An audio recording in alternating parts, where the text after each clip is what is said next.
2024 के लोकसभा चुनाव में एनडीए से मुकाबला करने के लिए बने आईएनडीआईए गठबंधन में पीएम पद के उम्मीदवारों की भरमार है। पटना, बेंगलुरु और मुंबई में हुई बैठकों के बाद भी अब तक ना तो सीट शेयरिंग का फॉर्मूला तय हो पाया है और ना ही प्रधानमंत्री पद का कोई दावेदार तय हो पाया है। यहां तक कि इस गठबंधन के कन्वीनर के नाम पर भी सहमति नहीं बनी है। हालांकि इस बीच रोज नए दावे सामने आ रहे हैं। कभी कांग्रेस राहुल गांधी को प्रधानमंत्री बनाने की मांग कर रही है, तो कभी जदयू नीतीश को पीएम बनाने की बात कर रही है। क्या चल रहा है इस गठबंधन में, इस रिपोर्ट के जरिए आइए आपको समझाते हैं।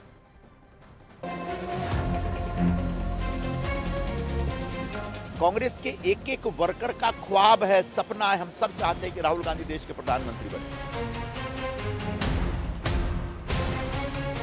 जो पूरे देश का, बिहार का नेतृत्व तो कर ही रहे हैं, पूरे देश का नेतृत्व करने के लिए आज खड़ा है। राहुल गांधी, नीतीश कुमार, ममता बनर्जी, शरद पवार, उद्धव ठाकरे, अरविंद केजरीवाल, कुर्सी दावेदार अनेक। कांग्रेस चाहती है राहुल गांधी प्रधानमंत्री बने, जेडीयू चाहती है नीतीश कुमार प्रधानमंत्री बने, समाजवादी पार्टी चाहती है अखिलेश को मौका मिले और आम आदमी पार्टी की चाहत है कि अरविंद केजरीवाल को प्रधानमंत्री पद का उम्मीदवार बनाया जाए। प्रियंका चतुर्वेदी से पूछेगा प्रियंका कक्कड़ क्या कह रही हैं, प्रियंका चतुर्वेदी कहेंगे उद्धव साहब को बनना चाहिए। तो सबके मन में तो, पर आप ये सोचिए, एक भारतीय जनता पार्टी है जो डर डर कर एक ही नाम ले सकती। आप मुझसे पूछेंगे तो मैं तो चाहूंगी अरविंद केजरीवाल जी हो प्रधानमंत्री के उम्मीदवार भी। विपक्ष के नेताओं के पास इतनी सारी वैरायटी है कि प्रधानमंत्री पद का उम्मीदवार कौन होगा ये चुनना बहुत ज्यादा मुश्किल हो गया है। सबकी अपनी अपनी दावेदारी है। मोदी विरोध में विरोधियों ने कुनबा तो जोड़ लिया, लेकिन इस कुनबे में अब तक ना तो सीट शेयरिंग का फॉर्मूला तय हुआ है और ना ही एक चेहरे पर सहमति बनी। इन सबके बीच नीतीश की पार्टी जनता दल यूनाइटेड ने नीतीश कुमार के लिए प्रधानमंत्री पद की उम्मीदवारी पर दावा ठोक दिया है। आप सबों ने एक ऐसा नेता इस देश को, बिहार को दिया है जो पूरे देश का, बिहार का नेतृत्व तो कर ही रहे हैं, पूरे देश का नेतृत्व करने के लिए आज खड़ा है। विपक्ष के गठबंधन में प्रधानमंत्री पद की उम्मीदवारी को लेकर नीतीश से जब जब सवाल किया गया, नीतीश सवालों को टालते रहे। लेकिन अब नीतीश की पार्टी के अंदर से पीएम पद के लिए दावेदारी पेश होने से विपक्षी गठबंधन में असमंजस नजर आने लगा है। देखिए, हमारे पास लल्लन सिंह जी या नीतीश कुमार जी या ममता बनर्जी, राहुल गांधी जी, हमने हमेशा कहा इंडिया अलायंस में कोई डिक्टेटरशिप नहीं है, डेमोक्रेसी है। हमारे पास चॉइस है प्रधानमंत्री पद के लिए। बस मैं ही बनूंगा, मैं ही झंडा फहराऊंगा नेक्स्ट ईयर, ये नहीं है। जनता के लिए चॉइस है, जनता के लिए चॉइस है, कोई भी बन सकता है। जेडीयू से पहले संजय निरुपम राहुल गांधी को, प्रियंका चतुर्वेदी उद्धव ठाकरे को, प्रियंका कक्कड़ केजरीवाल को और एसटी हसन अखिलेश यादव को प्रधानमंत्री पद का उम्मीदवार बनाए जाने की मांग कर चुके हैं। कांग्रेस के वर्कर कहने से कहीं सकुचा नहीं रहा है। कांग्रेस के एक एक वर्कर का ख्वाब है, सपना है, हम सब चाहते हैं कि राहुल गांधी देश के प्रधानमंत्री बने। प्रियंका चतुर्वेदी से पूछेगा प्रियंका कक्कड़ क्या कह रही हैं, प्रियंका चतुर्वेदी कहेंगे उद्धव साहब को बनना चाहिए। तो सबके मन में तो, पर आप ये सोचिए, एक भारतीय जनता पार्टी है जो डर डर कर एक ही नाम ले सकती। आप मुझसे पूछेंगे तो मैं तो चाहूंगी अरविंद केजरीवाल जी हो प्रधानमंत्री के उम्मीदवार भी। और कुल मिलाकर इंडिया गठबंधन में प्रधानमंत्री पद की उम्मीदवारी को लेकर नई रेस शुरू हो गई है। पिछले 3 बैठकों से विपक्षी गठबंधन के नेता एकता का लगातार दावा तो करते आ रहे हैं, लेकिन गठबंधन के नेता के नाम पर जितनी पार्टियां उतने सुर सुनाई दिए। गठबंधन में सीट शेयरिंग के फॉर्मूले पर भी अब तक तस्वीर साफ नहीं हुई है।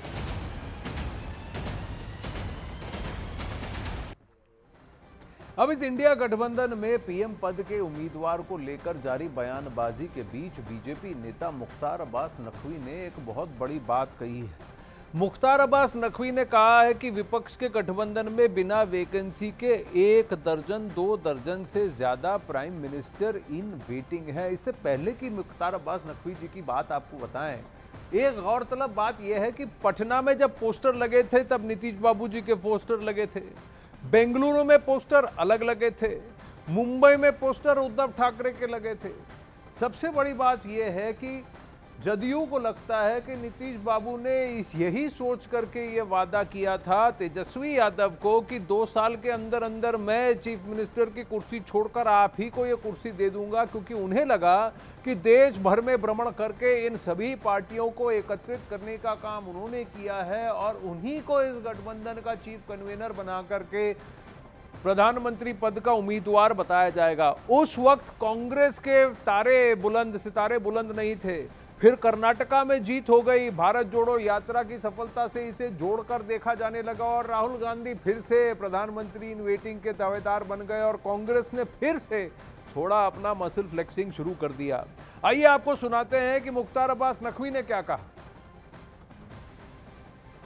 जो गठबंधन बना है इंडिया, जेडीयू की तरफ से ठोका गया है पीएम की दावेदारी को लेकर कि नीतीश कुमार पीएम के दावेदार होंगे। बहुत सारे ऐसे सामने आ रहे हैं। चाहे देखो, ऐसा है कि इसमें कैप्टन तो अनाड़ी है, लेकिन जो पलटन है वो खिलाड़ी है। तो जब कैप्टन अनाड़ी और पलटन खिलाड़ी होगी तो इसी तरह का जो है वो खींचतान दिखाई पड़ेगी। अभी तो सारे के सारे जो है वो प्राइम मिनिस्टर इन वेटिंग है, इसमें 2 दर्जन से ज़्यादा बिना किसी तरह की जो है वो वैकेंसी के जो है वो पूरी तरह से करेंसी चला रहे हैं। क्या करोगे आप? अब इस INDIA गठबंधन में पीएम पद के उम्मीदवार को लेकर चल रही बयानबाजी के बीच कांग्रेस नेता सुबोध कांत सहाय ने कहा है कि गांधी परिवार को कभी पीएम पद की चाहत नहीं रही। अगर पीएम पद की चाहत नहीं रही तो इसमें इतिहास गवाह है कि मनमोहन सिंह जी प्रधानमंत्री थे, लेकिन अधिकार कैसे किसी एक सेपरेट NAC के पास था और उसकी चेयर कौन थी।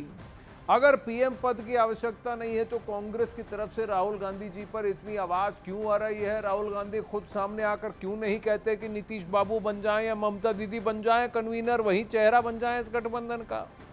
अब सुबोध कांत सहाय का कहना है कि अगर राहुल गांधी पीएम बनना चाहते तो 2009 से 2014 के बीच ही वो बन सकते थे, लेकिन उन्होंने ऐसा नहीं किया। क्या ये सही बात है? और अगर ऐसा सही है तो क्या ये सीधा सीधा मनमोहन सिंह जी का अपमान नहीं है?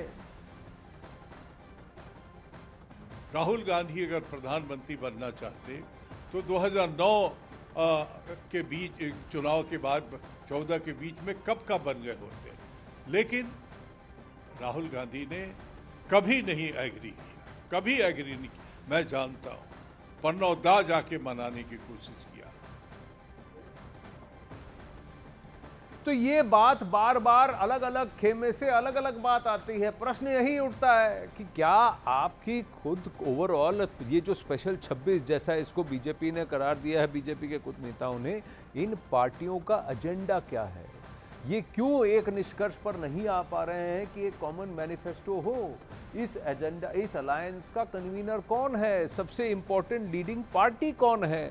और अलग अलग जगह से, अलग अलग खेमों से अलग अलग सुर निकल करके क्यों आ रहे हैं? क्या एजेंडा सिर्फ बीजेपी को हराना हो सकता है? क्या इस पर इस गठबंधन को वोट मिलेंगे? बहुत सारे प्रश्न हैं। अब आपको एक बार फिर से बताते हैं कि आखिर कौन कौन से चेहरे हैं जिन पर दावे किए जा रहे हैं कि ये गठबंधन के लिए प्रधानमंत्री पद के दावेदार हैं। पहला नाम तो आता है कांग्रेस के MP राहुल गांधी का, जिनके बारे में अलग अलग मोर्चे पर अलग अलग नेता कई बार दावा कर चुके हैं कि राहुल गांधी ही गठबंधन का सबसे बड़ा चेहरा है। कई लोगों का कहना है कि भारत जोड़ो यात्रा के बाद जो इमेज मेकओवर राहुल गांधी जी का हुआ, उसके बाद शायद कांग्रेस को अपने आप ही 2024 के रण में उतरना चाहिए था और फिर चुनाव के बाद फिर देखा जाता, लेकिन सबसे प्रबल दावेदारी फिर राहुल गांधी की तब होती। नीतीश कुमार के नाम पर भी बिहार से आवाजें उठ रही हैं, क्योंकि इस सारे गठबंधन को एकजुट कर एक मंच पर लाना, पटना बुलाना, ये सारा काम नीतीश कुमार जी ने ही पूरे देश में भ्रमण करके किया। बार बार जेडीयू के कार्यकर्ता और नेता दावा कर रहे हैं कि नीतीश बाबू ही देश का नेतृत्व कर सकते हैं।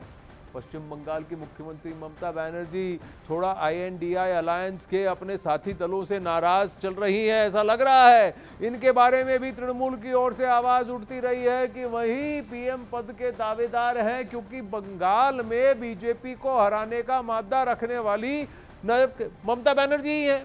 NCP के शरद पवार जी के नाम पर भी उनकी पार्टी की ओर से अपील की जाती है, क्योंकि सबसे वरिष्ठ, सबसे कद्दावर और सबसे शातिर पॉलिटिशियन अगर कोई है तो शरद पवार जी है। हालांकि फिलहाल शरद पवार जी की पार्टी ही दो फाड़ हो रखी है। उद्धव ठाकरे के नाम पर शिवसेना उद्धव ठाकरे गुट ने दावे किए हैं। वहां प्रश्न ये उठता है कि उद्धव साहब अपनी ही पार्टी को नहीं संभाल सके, उनके ही सबसे कद्दावर नेता उनका साथ छोड़कर चले गए, ये देश कैसे चला पाएंगे। महाराष्ट्र 5 साल तक नहीं चला पाए। वहीं दिल्ली के CM अरविंद केजरीवाल के बारे में आम आदमी पार्टी की ओर से अगस्त महीने की आखिर तक PM पद के लिए दावे किए जाते रहे, लेकिन आम आदमी पार्टी के संजय सिंह ने साफ किया था कि PM पद की दावेदारी पर गठबंधन के साथियों के साथ बात करने के बाद ही फैसला होगा, क्योंकि आम आदमी पार्टी के सितारे अभी फिलहाल उतने बुलंद नहीं चल रहे। पंजाब में भी उनको तकलीफें झेलनी पड़ रही हैं, भगवंत मान के सुर अलग लग रहे हैं, दिल्ली की परिस्थिति अलग है, बहुत सारी बातें हैं। वहीं इस INDI गठबंधन में PM पद के उम्मीदवार को लेकर जारी घमासान के बीच बीजेपी नेता रविशंकर प्रसाद ने तंज कसा है। रविशंकर प्रसाद जी ने कहा है कि बारात 100 सज रही है, लेकिन सवाल यह है कि दूल्हा कौन है। और फिर वहां पर भी सनातन का लॉजिक जोड़ दिया कि सनातन प्रथा में बिना दूल्हे के बारात नहीं निकलती। ममता जी के समर्थक कह रहे हैं कि वो PM बनने की क्षमता रखते हैं, शिवसेना वाले कहते हैं कि उद्धव ठाकरे में भी क्षमता है। तो अभी तो क्षमता का प्रोपेगेंडा चल रहा है, चलने दीजिए। और मैंने एक सवाल इसी मंच से कहा था कि बारात तो सज रही है, दूल्हा कौन है। तो शायद सनातन की एक ये भी परंपरा है, बिना दूल्हे के बारात नहीं जाती है। तो प्रश्न कई सारे उठते हैं इस गठबंधन को लेकर कि सबसे पहले तो आपने इसे Indian national inclusive developmental alliance की बात की, ऐसा आपने नाम चुना। इस नाम को चुनने के बाद क्या आप सबको इंक्लूड कर रहे हैं? क्योंकि इससे तो कई सारे नेता और कई सारी विपक्षी पार्टियां फिलहाल एक्सक्लूडेड दिख रही हैं।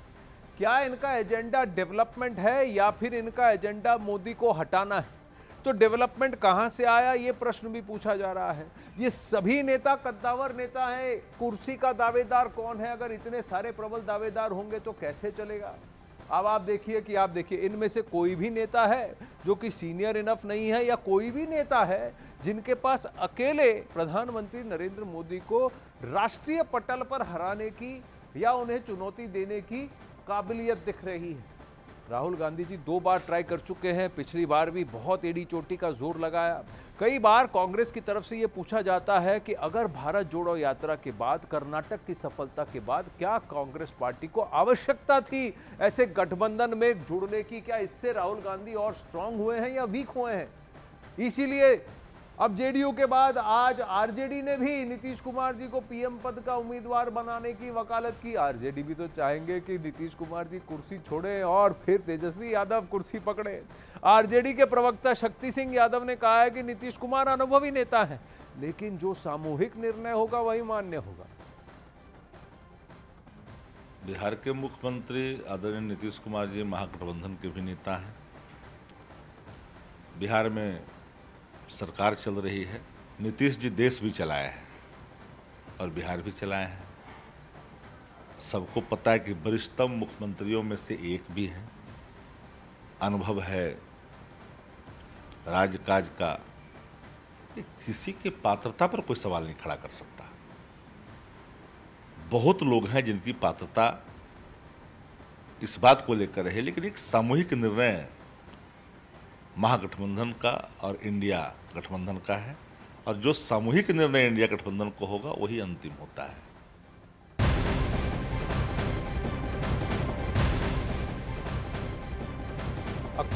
अखाड़ा में इस वक्त एक बड़ी खबर आ रही है। 18 सितंबर से संसद के विशेष सत्र की शुरुआत होने वाली है और फिर 19 सितंबर को अटकलें लगाई जा रही हैं कि पूरा संसद नए संसद में चला जाएगा गणेश चतुर्थी के दिन। अब पुरानी संसद में होगा 18 सितंबर को, वहीं 19 सितंबर से संसद का सत्र नई सत्र में होगा, क्योंकि उस दिन गणेश चतुर्थी है। सूत्रों के हवाले से खबर है कि संसद भवन के कर्मचारियों के लिए नई पोशाक डिजाइन की गई है। इसे निफ्ट ने डिजाइन किया है। इसके तहत सचिवालय के कर्मचारियों का बंद गला सूट से बदलकर मजेंटा या गहरे गुलाबी रंग की नेहरू जैकेट कर दी गई है। इसके साथ ही दोनों सदनों के मार्शल की ड्रेस भी बदली जा रही है।